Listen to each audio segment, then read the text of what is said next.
Okay, who's going first? You can open my present first. Okay, I'll open your present first. Yeah. Merry Christmas. Thanks. We'll see. The shape does not resemble a laser disc, so already You fold it in half. I'm a little miffed. No, don't do that. Oh, There sorry. we go. All right. This is nice wrapping paper. I didn't wrap it. Wow. Okay. Okay, it's a book by Charles Grodin, behind the scenes at talk shows, movies, and elsewhere. We're ready for you, Mr. Grodin. How many books did Charles Grodin write? I think you were like 8. At the bottom, it says author of It Would Be So Nice If You Weren't Here, which is not the other Charles Grodin book that you gave Which I me already got as you. a Christmas present. Yeah. Wow, and the retail price was $22. You really? I did not pay that much for it. I just opened up a random to a random page, and it's just Oliver Stone. When did Charles Grodin work with Oliver Stone? Platoon. Charles Grodin was in Platoon? All right, I'm going to open my present. All right.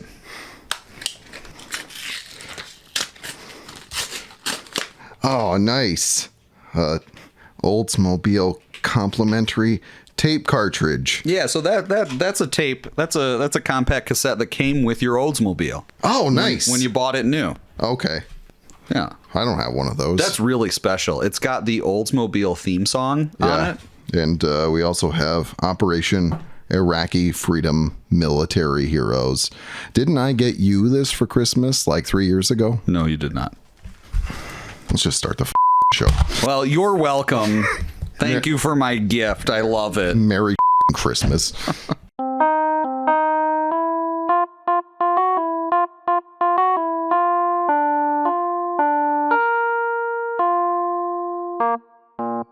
Hey, welcome to the Long Road Home Alone.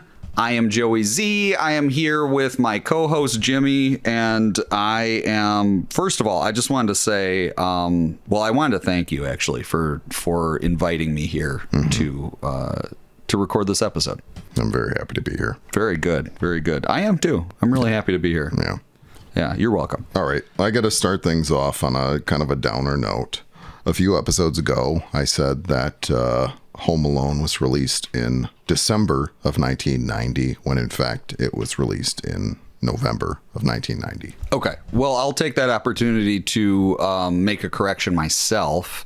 In a previous episode, I had said that Old Man Marley lives across the street, but he's the McAllister's next door neighbor. Not across the street. Not across the street. Okay. No, because in the church, Marley says, You live next door to me. you live next door to me. And then when Kevin sees him, he doesn't go to the front window. He goes to the side window. Yeah. In the sitting room. Yep. So next door neighbor, I just wanted to make sure that correction was made. Okay. And I'm sure people appreciate your correction too. All right. Okay. Yeah.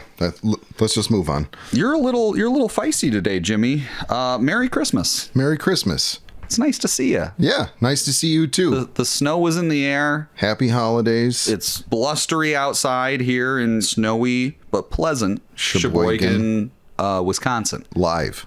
That's where we are and what we do. Mm-hmm. What are we talking about today?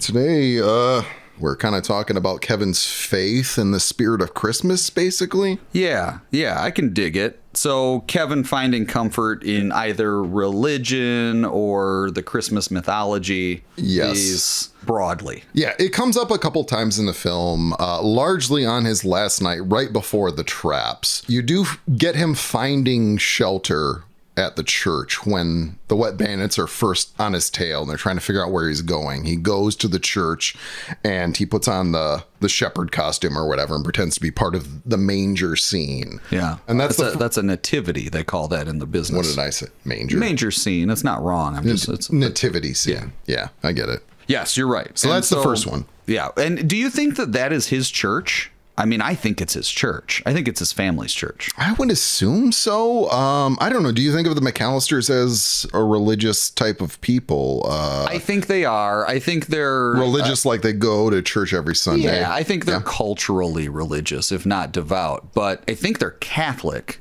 because Kevin does the sign of the cross before he eats dinner. He does. But I looked into that because I thought that was just a purely Catholic thing. It's not. There are several denominations that actually use the sign of the cross. Well, you think he's like Russian Orthodox or something? I don't think it's a Catholic church that he goes to. Well, but I don't think Protestants do that.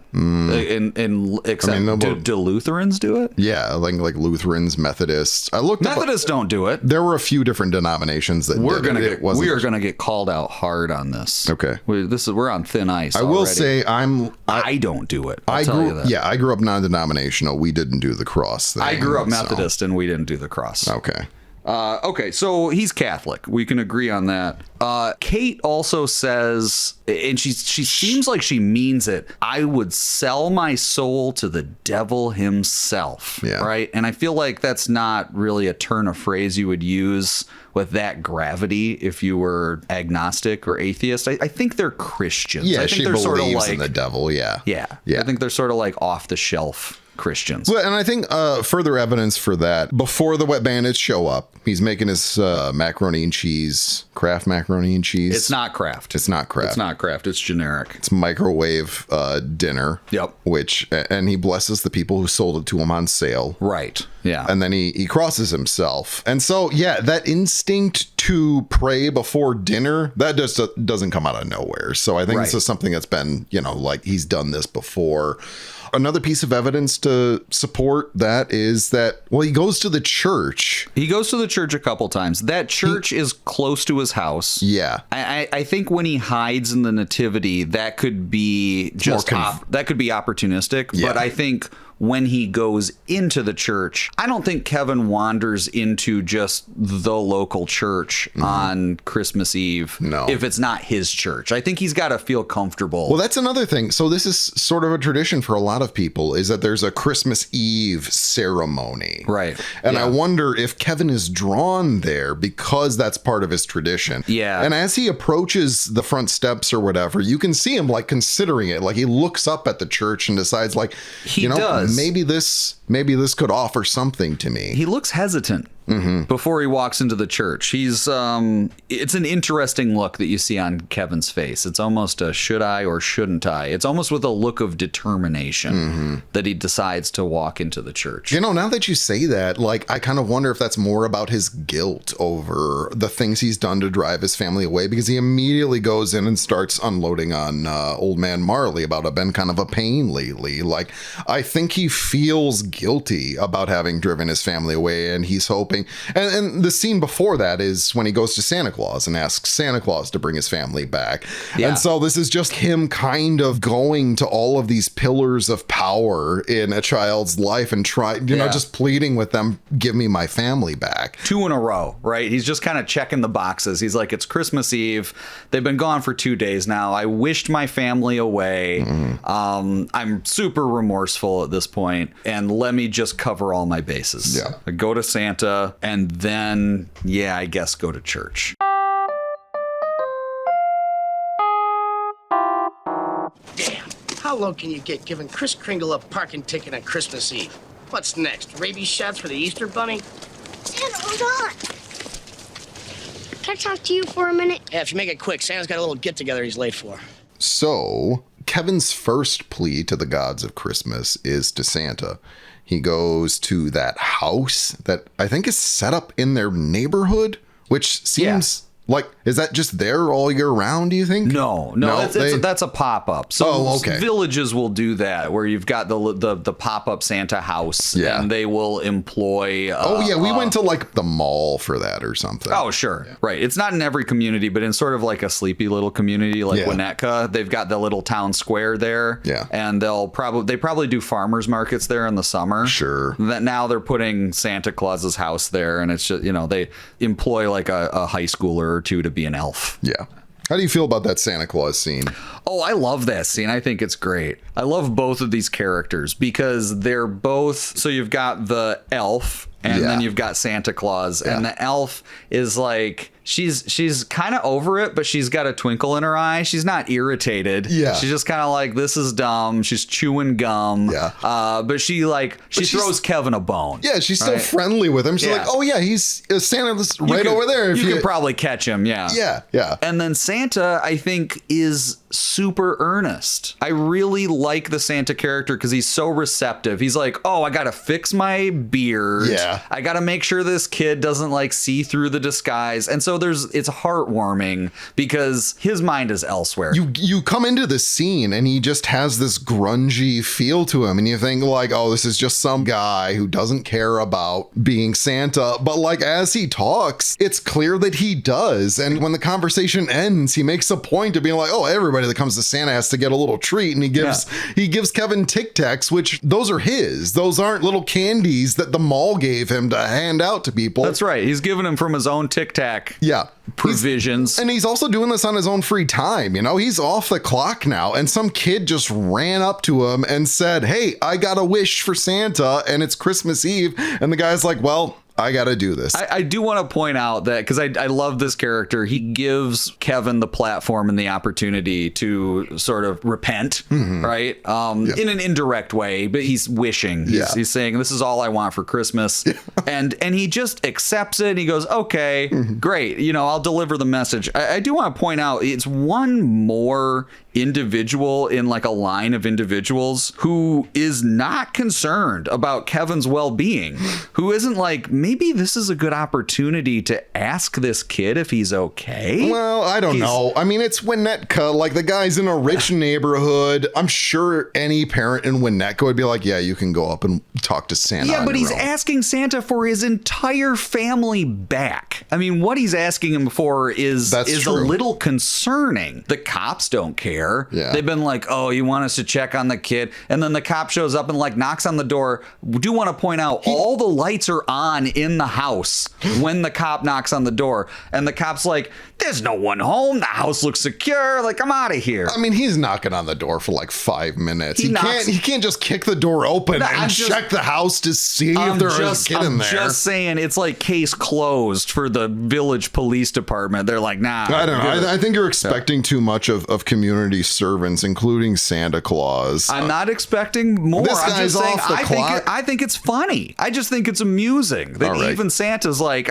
whatever, kid. All right. You know, all good. I'll deliver the message. The guy who plays Santa in this movie, Ked Hudson Campbell, this was his first movie. Do you recognize that actor? No. I mostly know him from Armageddon. He's also in Groundhog's Day. So is he the guy who is like, you think he'll see his shadow? Yeah, I think that's him. Intercepts him in the hallway in the morning? Yeah. Oh, wow. Okay, I didn't realize that. Yeah, and so, okay, to bring this back around to a few episodes back, Rodney Dangerfield was in Caddyshack with Bill Murray, who was in Groundhog's Day with Ken Hudson Campbell, who was in Titan AE with Tone Loc. You know, also Sylvester Stallone was in Copland with Robert De Niro, who was in Heat with Tone Loc. Nice. There we go. All right. Hey, nice. Merry Christmas. Merry Christmas, you filthy animals. I really dig that scene, though. And the guy just listens to him, and he love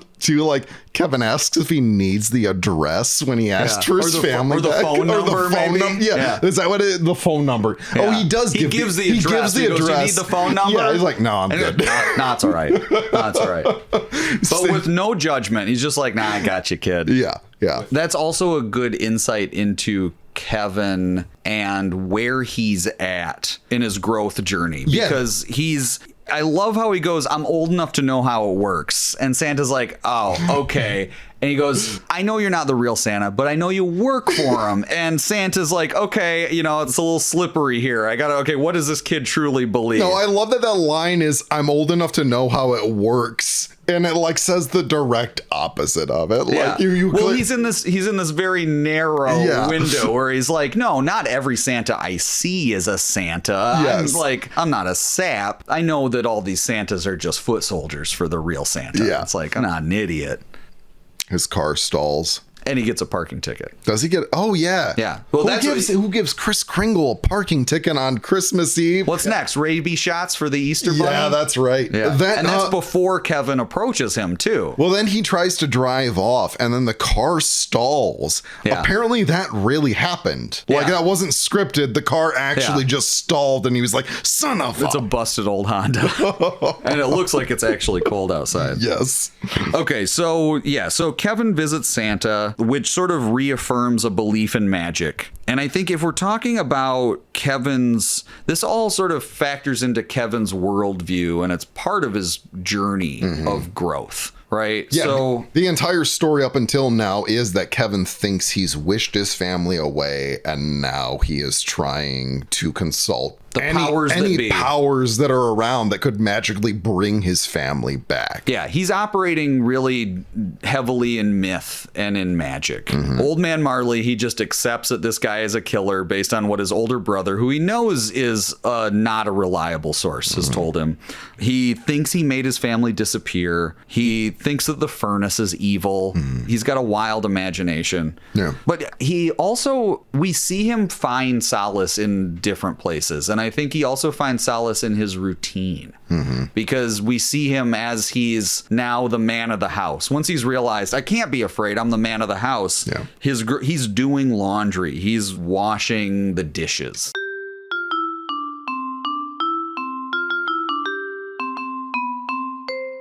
Are you opening those U.S. military heroes, Operation Iraqi Freedom cards? Are these playing cards? Yeah, they're playing. It's a deck of cards. Okay. It's 52 cards. There might be a joker in there, but importantly, they are not the ones with the most wanted. Like before the U.S. military killed all the guys, where you could get the cards with like Saddam Hussein as the Ace of Spades or whatever. No, this is the U.S. military heroes. It's like Ace of Spades. It's George W. Bush. You got your Rumsfeld, you got your Cheney. Did you know that Donald Rumsfeld went to the school that they shot Home Alone in? I did know that. Yeah. I did know that because you told me. And I get that that's why you got me these cards. Exactly why I got you those cards. You got it. I got you the Oldsmobile tape because the McAllister family drives GM vehicles. They don't drive Oldsmobiles. They drive Buicks, but I didn't have a Buick tape. Got it. So, all right. Well, Buick was like the next level up, right? It's like you got Pontiac. I mean, it's below fine. Oldsmobile, but Buick, and then I thought, Cadillac above that. They don't drive Cadillacs. I don't know cars. But they got kids. I don't even drive a car. Some parables from Christ's tales that come to mind when I think of Kevin. The lost sheep. Prodigal son. Prodigal son is a good one too. Although it's sort of the reverse of the prodigal son because it's the family coming back to the son who was lost. That's true. I mean, really, that's really about like acceptance. Like the son sinned, right? But then he went and he found Christ. As far as I know about that parable, he kind of just goes and lives a wild life and spends all of his dad's cash. Nice. And sows his wild oats. And he's begging for them to just accept him as a servant or something. And then the dad gives the next son's inheritance. He like splits that in half and gives it to the guy. The prodigal son. Yeah. Wow. It's a pretty disappointing story as the son who didn't go away. Why does he do it? Who's doing the right thing by way of Jesus in this story? I don't know. Okay. I mean, I don't know either. What about the lost sheep? Separated from his flock. I don't remember that as a parable. I really just know that as like a catchphrase. Are you thinking of the boy who cried wolf? Yeah, that one. Right, because he went to the first pig's house, let me in, and the first pig built his house out of straw. Is that one? That was the one? And the third one built his house out of corn. The third one builds the house out of brick. The McAllister's house is built out of brick. Yes. Okay, right. So it comes full circle. So lost sheep parable, or boy who cried sheep. Yeah. Okay. There are other themes, like I would say, well, definitely like repentance of sins. Kevin's all about that. He's sitting in the church and he's like, I haven't been all that good this year. He also, when he's alone, he's like, I promise if you come back, I'll never be a pain again. Okay. So he's got a lot of like repentance. Okay. Go ahead. Your turn. So something else that just occurred to me.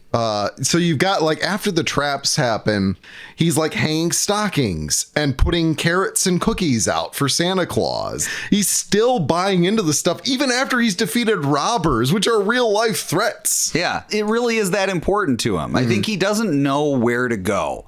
And he doesn't know how to get his family back. But he even calls the cops eventually and pretends to be the Murphys and says his house is robbed. I've never really understood that. I've never understood that either. What's up with that? Yeah. Okay. What is he trying to accomplish? I mean, I don't think he's trying to accomplish anything. I think it's largely just the script needed his family to not know that he had to deal with robbers. They needed to come home and just think, oh, he just spent time alone and he grew as a kid and he was self-reliant or whatever. Or he thinks he's going to lead the Wet Bandits to the Murphys and then maybe trap them, maybe have the police intercept them at the Murphys. I don't fully understand why he sent them to the Murphys. I've never understood that part. No, that's what I'm saying. I think it was just a ploy for Kevin to send all of the attention across the street where there's already been a house robbed and flooded, apparently. Yeah.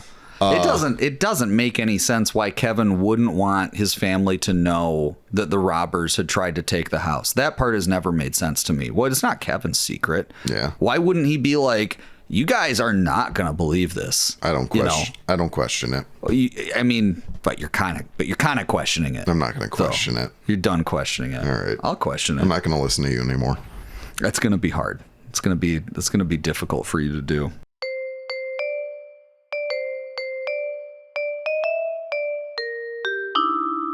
I said some things I shouldn't have. I really haven't been too good this year. I'm kind of upset about it because I really like my family. Even though sometimes I say I don't. Sometimes I even think I don't. Do you get that?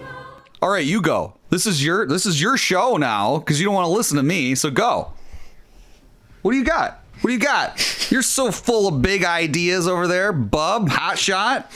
Let's hear it. Let's hear about your themes of Christmas. I don't know. What did you do for, what was your Christmas ritual? Did you even have a Christmas ritual, or did you do something different every year? Well, we did go to church on Christmas Eve. We did do that. So I've always recognized that component of Kevin's Christmas ritual, because that was the Christmas Eve service for us was very music centric. So it was like all of the choirs were performing.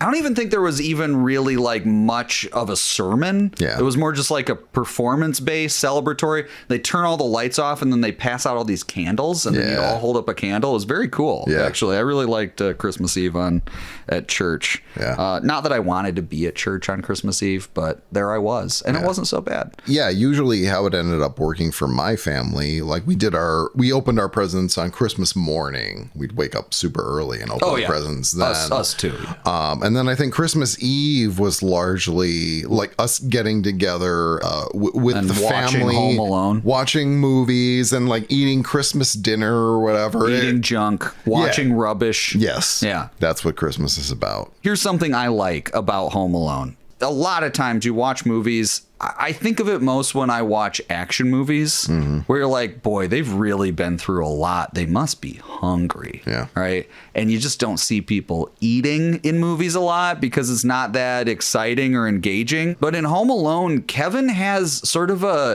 not only do we see him eat, but he has sort of a food journey that tracks in parallel with his growth journey. Yeah. Because first he starts out with the junk food, right? Then he graduates to a real meal where he's like, I'm going to have to fend for myself and get sustenance. So he orders pizza. Yes. And he gets that cheese pizza that he wanted. And then he graduates one further and he's like, I got to go grocery shopping. I need to get real food. So he goes out to the grocery store, and then he ends with preparing himself a warm meal. He makes it himself. I've always felt a little bit of sadness every time. Like, he's already lit candles and prepared a place for himself at this dining room table.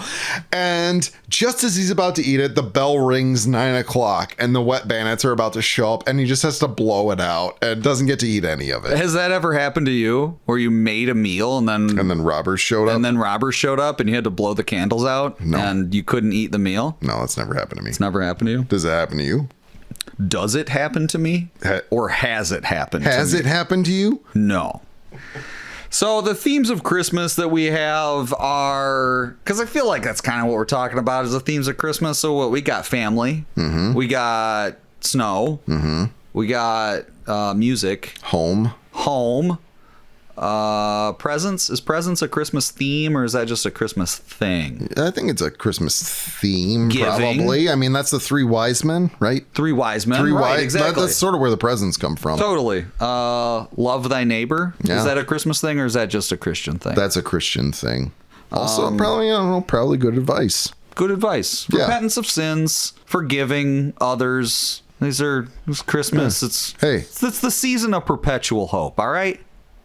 You ever seen the trailer For Home Alone? for Home Alone, the theatrical trailer? Yeah, I've seen it. It's got some scenes that aren't in the actual movie. Yeah, or like alternate takes in it that are not there. Yeah. There's also this. Do you remember that all of the questions the clerk at the store asks Kevin in the trailer, it's like a manager. Yeah. Standing over her shoulder and asking him the same questions. Yeah, and if you actually watch the film, you can see that guy in the background of the movie.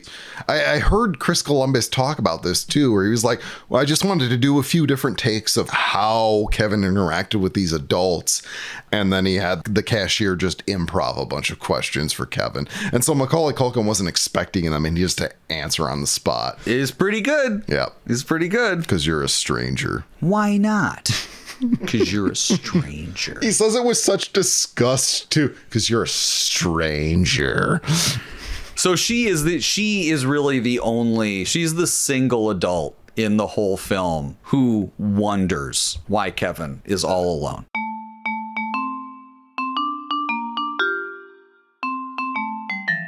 So what do you think the point is of the Santa Claus segment and the church segment? Like, what do you think that adds to the film?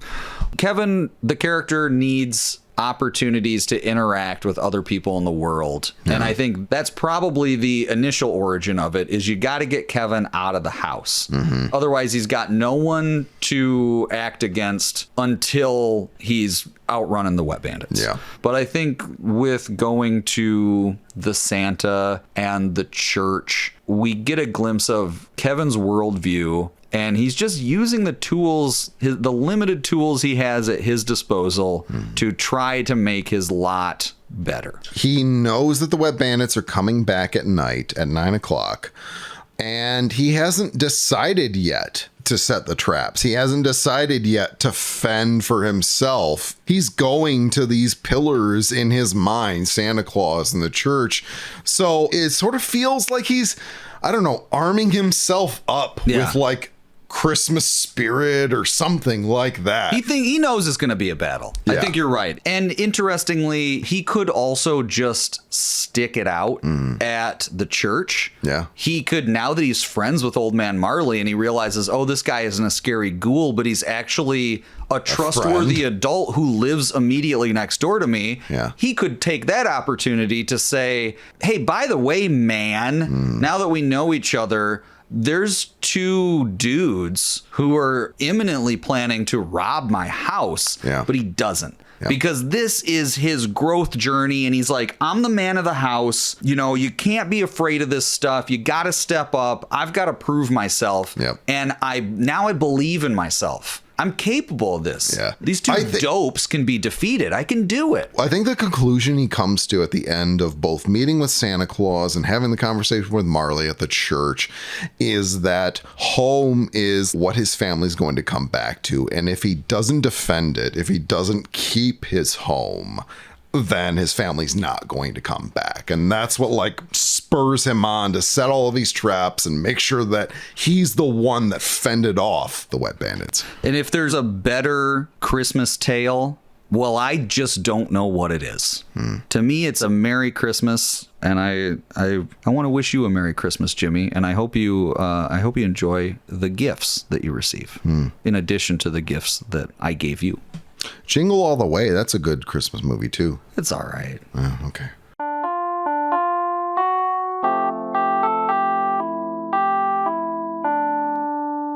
The Long Road Home Alone is broadcast live from Sheboygan, Wisconsin. It's hosted by Jimmy Dantes and Joey Z and produced by Pat Muldoon.